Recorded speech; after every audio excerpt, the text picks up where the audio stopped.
love kitchenware so much, so let's unbox these. This recipe I'm gonna try with these is baked mac and cheese. Maybe some mushrooms, maybe throw in some bacon. The color is just the perfect shade of pink. And with the lid. This is so cute! And the quality feels so nice. Now let's unbox the red one.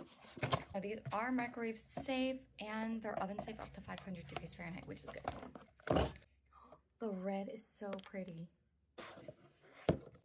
This is what the red one looks like. I love that ombre effect. Oops.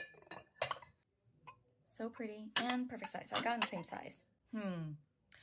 What else should I bake in these pots? Let me know.